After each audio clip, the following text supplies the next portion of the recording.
and welcome back to another episode of Maple Leaf Reviews. I am Jacob. And I am Jeffrey. And this is my 20 through 16 of my top 25 games of all time. 2016 edition. 2016 edition. Because it's going to change next year. It'll probably change next month. Maybe. No, maybe in a couple months it might change. Yeah, when all the new games come out. All the new games, yeah. So going into this bracket, Right. I have 4 points. Right. So I'm hoping to get a lot more points in my guess I'm Jacob's hoping list. you get 0. So if you don't know what points we're talking about, go back, watch our intro video. We discuss how we made our list. Plus, we're having a little mini competition between the two of us to see who knows each other the best. Right. And obviously I know Jeffrey better. No, I think at the end of this, we'll see. We'll see. All right, so jumping straight into my number 20. This is a hidden movement game. Yep, got it. It is Spectre Ops. Yep. So was it in this bracket? No, I had it as your 24. Safe. Okay. So Spectre Ops, hidden movement, one person plays a spy. They're moving around a map and they have to get to 3 of 4 possible objectives. They need to sabotage these things and then they need to make it out of the complex. All while kind of monitoring their movement on a piece of paper that has a layout of the entire board. Everyone else plays a hunter trying to hunt down that person. Yep. And they can't see where the other player is or where the spy is because they just have hidden movement writing it down. And they're kind of speculating where the person is on the board. There is also several abilities, hidden abilities that the spy has that he can activate. And you don't know exactly what the spy did when he activates his ability, but he'll say, okay, I'm activating this card. And you're just like, oh man, what did he just do? And you're trying to guess. And as the hunters, you have a vehicle that you can drive around to get around a little quicker. Yeah. Each of the hunters has a special ability. One's like a wolf, so he has these senses. He can smell you out, he can sniff you out, and he can hunt you down. The spy didn't shower in the last couple days. He's faster as well. He can do quadrupedal movement where he's running really fast and he can catch up to you. There's a sniper who can like look down these rows with a sniper rifle, and if you try and cross, he can peg you off, deal damage to you. If the spy takes enough damage, he dies and the hunters win. Yep. If the spy completes all his objectives and then escapes from the warehouse, he wins. It is a 2 to 5 player game. If you're playing the 5 player game, there is a traitor mechanic, whereas one of the hunters is actually working with the spy. That I find doesn't work as well. Yeah, I was just gonna say I've played a couple games of this. One of the games I was the spy and I had a betrayer hunter. Right.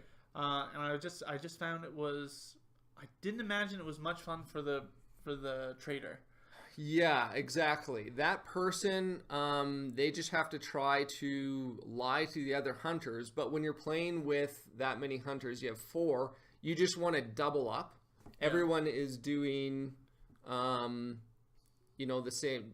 There's 2 groups doing the same thing. So 2 people are going to stand in this spot and watch these 2 lanes. Yeah. So that no matter what, even if the spy is there, there's another person there who can't lie about what's actually happening. And it just kind of, I imagine it would be very boring for the traitor. Yeah. And then if the traitor does get found out, then he just has to escape the complex and run away. That's pretty boring. And he doesn't get to do anything. So I think that mode of the game kind of falls flat. But if you're playing 2 to 4 players, it's interesting. It's a lot of fun. It's hidden movement, which isn't particularly my cup of tea. But, I mean, I still had fun the few times I played. Right. The thing I like about this hidden movement is the hunters can't see the person unless they end their movement within visual sight.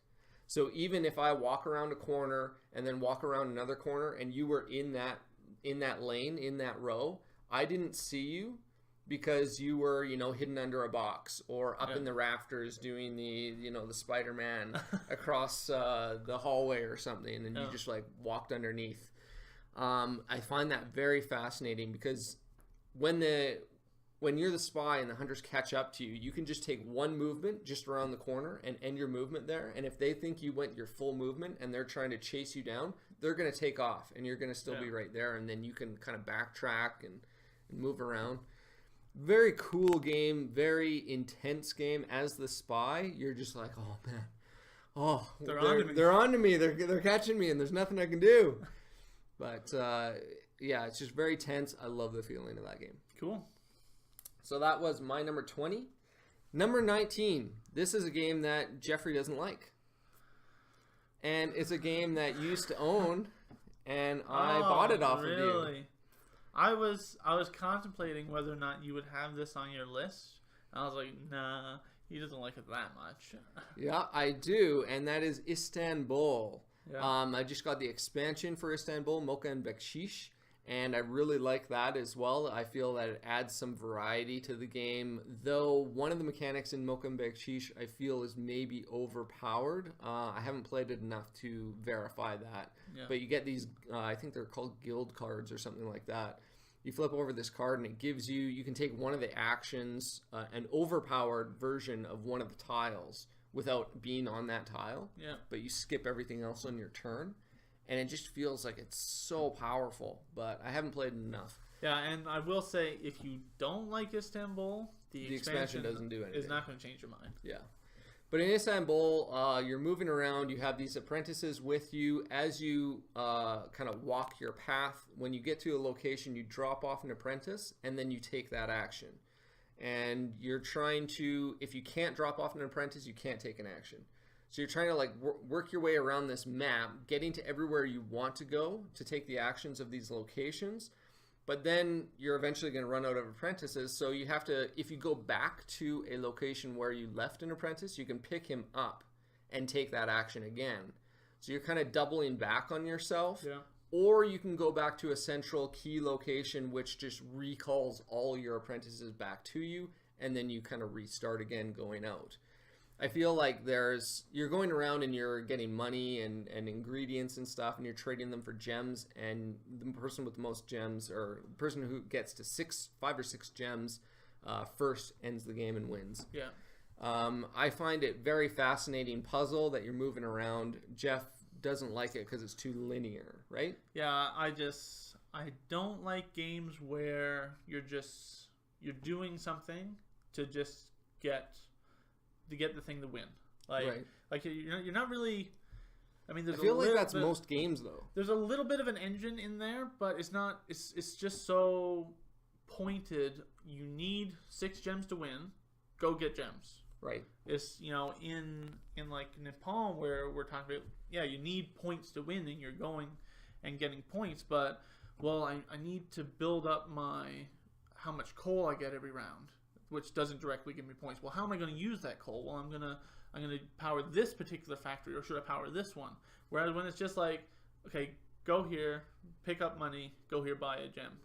It's just very, very linear for me. And I feel like the one thing that you need to be doing in that game is countering what your opponents are doing as well, though. Because if they're going for money to then go to that place to buy a gem with money, you can go to that location, buy the next gem so that the next gem that they buy is more expensive. And because you're at that location, if they move there, they have to pay you $2 for being there. Yeah. So you can kind of manipulate and block people, make them pay more for things than they want to be paying. I think there is some strategy. I find there is some, but it's so hard. If you're on opposite ends, there's no way you're blocking other people. And I feel that in the higher player count game, where if you are just one step behind someone else, and they're doing the same thing that you are, like you said, and they're on the spot that you want. Well, I mean, I was hooped. Like right. I couldn't change gears fast enough to go a different route. And I just had to basically do something else while I waited for them to get off that location. Right. I mean, it's an okay game, but I mean, I'll play it. I don't think it's horrible. It doesn't get my motor running. Right. I really like it. It's a game that I plan to bring to the table more often, just when Jeffrey's not there. Yeah, there you go. So that is my number 19. My number 18 is a game that came out this year, and I've played this one 6 times. So actually, all the games I've mentioned so far, I've played 6 times in this bracket. I forgot to mention that. But yeah, this is a dice worker placement game. It is about... Now, are you cheating on this one and putting the 2 games together? No, I'm not. This game is you're a rock band. Yeah. Or a thrash metal band. I picked the right one. It is called Thrash and Roll. So here you are members of a band. You're going around trying to become famous. You're getting better equipment. You're taking singing lessons. You're going and doing concerts trying to earn points. You're getting fans. You're doing scandalous things to get ahead in the game. You're going on the radio and smash talking your opponents, going on tour. It is seeping with theme. It's dice worker placement, which is one of my newest favorite mechanics. Yeah. I love it. It's so much fun. Yeah, it is a good game. And the theme is so unique that I'm just like, I gotta own this game. Yeah. I had this on the list for you, right? But I had it as 13. I thought it would be higher. Thought it would be higher. But not the case. No, it is a good game, and for dice worker placement, I think it does it really well. Yeah, it does really well. It gives you lots of options, lots of versatility in how you play your dice. You never feel locked in with what you roll. Yeah, I think that's the hallmark of a good dice worker placement, where that isn't the only trick that it plays. Is you just roll the dice and it tells you what you need to do. Right. Basically, rolling is just secondary. Right. You're just trying to figure out the puzzle. How am I going to use the dice that I rolled versus, I rolled this, I have to do this action. Exactly. Yeah. So that is my number 18, Thrash and Roll. Good one. Go check it out. Number 17 is a dice worker placement game. Also came out this last year, and that is Marco Polo. I did not put this on the list. I figured you'd have one of the 2. I didn't think you'd have both. Yeah, no, I do have both on there. I actually think Marco Polo is the overall better game. I feel like, again, you're doing so much with these dice. You have lots of versatility in what you're doing with these dice. The map that you're traversing, going across, trying to explore the variability of these different cities and what's in them and the actions you can take there. Unique special abilities, asymmetrical powers for every player that are all of them are overpowered. Yeah. Every player you look at, you're like, I can't believe that's your ability. Yeah. And they're looking at you going, I can't believe that's your ability. Yeah. They're all so good. This game, I think, has more replayability than Thrash and Roll, possibly. Yeah. Yeah, I feel in Thrash it's just doing things efficiently. Exactly. Whereas in Marco Polo, it really is a different puzzle to solve every time you sit down. Yeah. Because you get these different overpowered abilities that you want to make use of, and the board is like, there's different actions and different abilities. Well, how can I combo those together and make use of my ability to get the most points? Whereas Thrash and Roll is just, okay, I need to do this better than you. Yeah, exactly. Yeah. I foresee that Marco Polo is going to kind of stay in this range, maybe move closer to the number 1 position. Thrash and Roll over time is going to drop further down, and there's going to be more of a spread between these two. But they're both very cool games, and I love them both. Okay. And finally, on to my number 16. This is a game that I have only played 4 times. Only 4 times, and I want to play it so much more, and it's a little tricky to get to the table. Is it tricky because... It's tricky because it's Trickerion, Legends of Illusion. You like that? I like it. So in Trickerion Legends of Illusion, you are a magician going up on stage and doing illusionary acts for the crowd. Putting together your act, making points and getting money by doing these acts. You have all the other players are also going on stage. You can be a side performer or the main performer for that act. All the different acts that you do, or all the different tricks that you do, are different from every other player. and they require different material components. So you're going out, it's worker placement, and you're going out and taking these actions to get the material components, to get the assistance to help you, to get funding from the bank, talking to the master and learning new tricks, all these different things. Very cool game. The one thing that I like about the worker placement aspect of this is that each of your workers has a value represented by a little lightning bolt and a number. How much energy they got. That's how much energy they have, yeah. Some people are just lazy. Exactly. And then based on what location, how early you put your worker into a location, you get bonus energy, and you use that energy to take actions. So if you go into one of the earlier spots, you can take multiple actions at that location. Whereas if you go into one of the later spots with a lazy person, you might not even be able to take an action there because they don't have enough energy to do anything. Yeah, I think this game is best at 3 players. Yeah, I've only played it with 2 or 3. Right. But the 2-player game, there isn't enough open action spaces. You can't really double up on a particular area. Whereas with the 3-player game, there's 3 spaces open, and you may be able to jump in and get two different actions at a particular location if you really need it. Plus, with the whole market system where you're ordering different components, you aren't the only one doing that, so you can kind of piggyback off of what other people order. Right. And I find that market you can be really cutthroat. Yeah, for sure. You can. Last game we played, you were pretty mean. Well, I mean, you got to be mean in this game. Yeah. Like, it's such a tight game. It's very tight. If you have a chance to mess someone up, you got to take it. Yeah. And it's not always. It's pretty easy sometimes to do that. So it just all better. Yeah, I would say that this game I think would actually play best with 3 to 4 players.